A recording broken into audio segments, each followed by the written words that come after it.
Ladies and gentlemen, boys and girls, my dear kumquats, as it were, welcome back. I finally have had some time to digest all the information from that Pokemon Direct that we just had on January 9th. It is a couple days after, and well, it's time to just go over this. I mean, we legitimately thought, like, I'm saying we as in, like, I don't think there was anybody. There might have been a couple people out there that were like, yeah, we're going to be getting 2 bombshell announcements, 1 Mystery Dungeon Rescue Team remake, and then we're going to get DLC. There might have been a couple of you out there that saw that coming, but for the most part, the masses, including myself, and I was just bandwagoning, I guess, off the masses, because honestly, we just thought that we were going to get, you know, just the basics information from that past investor meeting, with, you know, Pokemon Sleep, Pokemon Home, you know, that kind of thing. And maybe, just maybe, we would get a bombshell announcement if we were lucky. But man, oh man, they really delivered on the Pokemon news. So first off, we did get Pokemon Mystery Dungeon DX. I guess it's the remaster. Well, during the live stream, if you guys didn't know, I did a live stream and nobody was there. So check me out next time I do a live stream. It'll be really cool. It'll be fun. It'll be awesome. We'll have a great time. Keep your eyes peeled. There probably will be a Nintendo Direct, but coming soon. But anyways, back on topic. When I first saw the little DX logo, I saw, like, you know, the egg with the wings, and I totally forgot that's their badge. That's the badge that they get when they become a Mystery Dungeon Explorer. So totally forgot that. But yeah, it's the Mystery Dungeon games, like, historically, they have been the best Pokemon story games I've ever played, like, hands down. I think the best one actually was, I think it was Explorers of Time. Yeah, that story was just like, wow. But all of them do have great stories for the most part, except for like one of the newer ones that came out on the 3DS. That one was kind of boring. But yeah, anyways, I'm super excited to pick this up and play it. I did not play the demo. That's the one cool thing that happened, is they did release a demo same day. I did see some footage on YouTube, some people playing it, and it looks amazing. It looks awesome. Yes, it is a remake. I'll give the people credit there. Like, there's some people complaining. I've been seeing people cry about, it's another remake. But you know what? It looks really good. It looks like they put some good, like, long hours and time into making this game. Just up to scale and look awesome. So, and you can kind of see that in the trailers. They showed you, like, the old, you know, it's just 2D looking down on everything, and top down, and now you're gonna, like, see angles that you probably never saw. Well, yeah, you didn't see before. We'll probably get more story, like, towards the end, or like after, you know, like after the main story, so post game stuff. So I'm guessing that's probably what's gonna happen.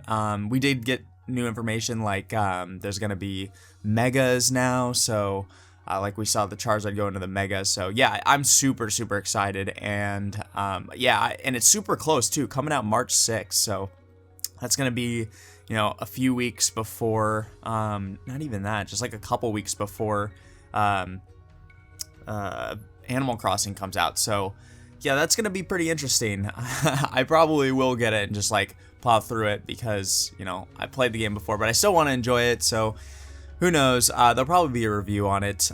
Perfect timing to do a review on a Pokemon Mystery Dungeon game, because I really do love Mystery Dungeon, and I'm pretty excited about it. So yeah, that's pretty much all I really wanted to discuss on Mystery Dungeon. So let's go ahead and move on over to the bigger bombshell that people did not see coming, the DLC for Pokemon Sword and Shield.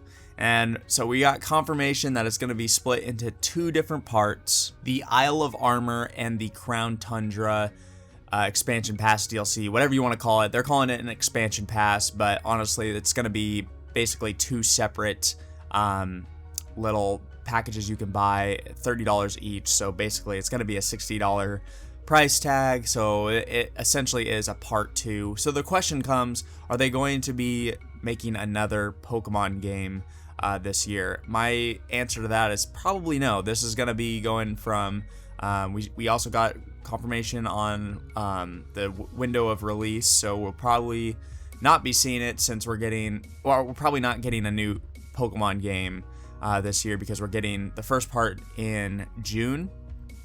That is the Isle of Armor expansion pass, and then we will also be getting the Crown Tundra expansion pass in the fall. So that pretty much covers up the whole year. So I would expect to see like another Pokemon announcement in the fall, like saying what's next, what's coming up after this. Totally could see that happening. But yeah, this is gonna pretty much be covering up the whole rest of the year. So now, what are my actual thoughts on the whole expansion pass dealio? So let me talk about the good stuff first. All right, so the good stuff is they are bringing in more Pokemon, even after they did explicitly say in like an interview or something like that, they said that they were not going to bring new Pokemon. So they went back on their word and they're bringing in new Pokemon. That is awesome. It's great. We're going to be getting new Galarian forms. We're going to be getting just more Pokemon, and that's always great. It's always good to have more options, especially for a competitive a game that's used competitively like in VGC. Having more options is always great. Diversifying the game is always a good thing.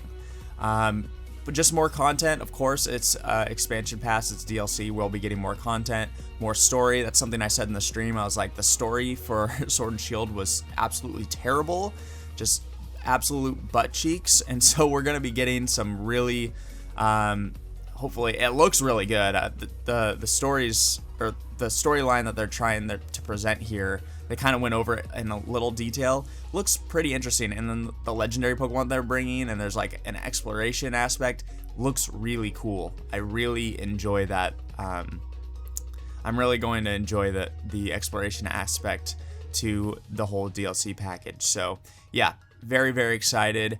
Another thing that's really good is that they came out and said like these expansion pass areas, they're going to be, you know, open world, just like in the wild area. So you're going to be able to go from point A to point B, you know, just like in the wild area. You're going to be able to go wherever you want, any direction you want, and it's all going to be open like that. So I am super, super excited for that. That's probably the biggest thing, right next to like the Pokemon and stuff.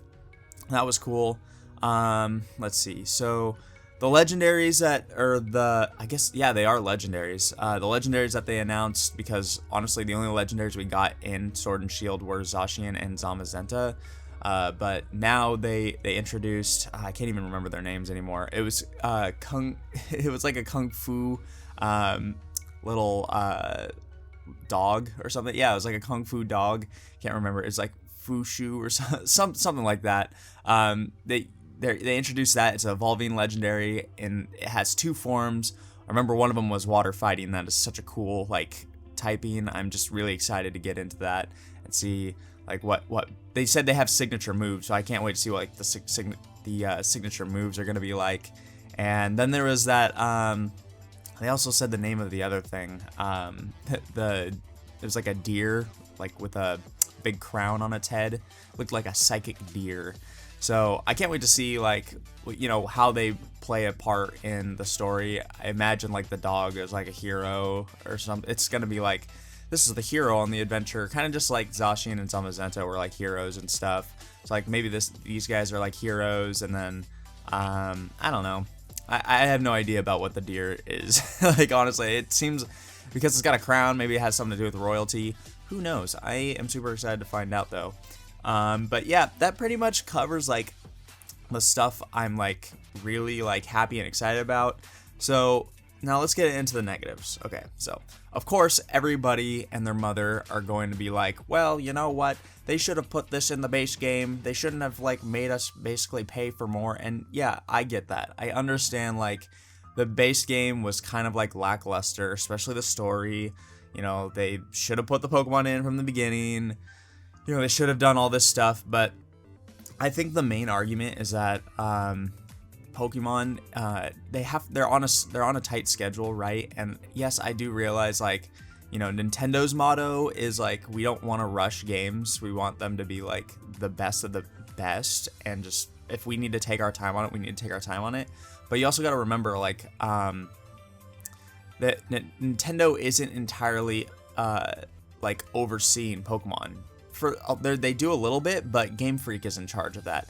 And you know, I think I don't know the details on like contracts and stuff like that, but assuming, because based on like the schedule we get for Pokemon, that we do get like games every single year, or like, you know, supplemental games. So for that reason alone, I think they just have to keep pumping out games on a consistent schedule.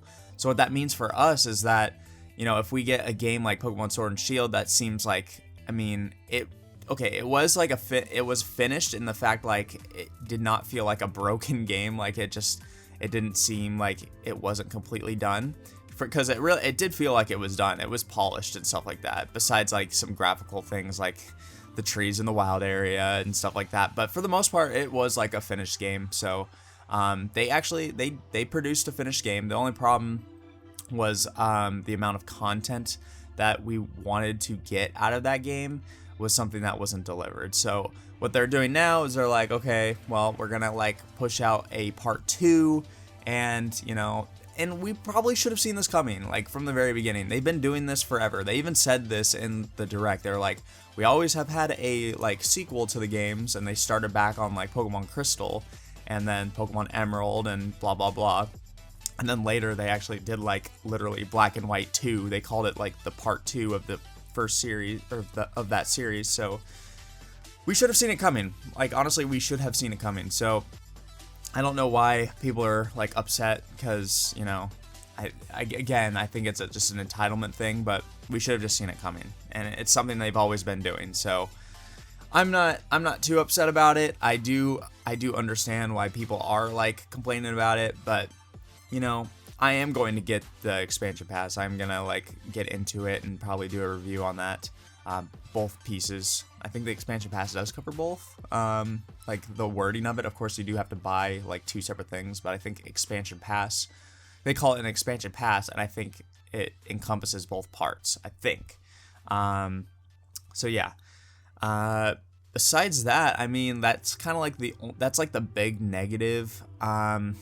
I'm not really too sure if there's any other negatives, honestly, because we haven't really seen much besides of just like some of like the concept art and some of the new Pokemon, and the Pokemon designs. Oh my gosh, those look so freaking cool. Like the Regis, like they made the Regis look super awesome. They made the legendary bird super awesome, and that's also something really cool. It's like they didn't just take Gen 1 stuff.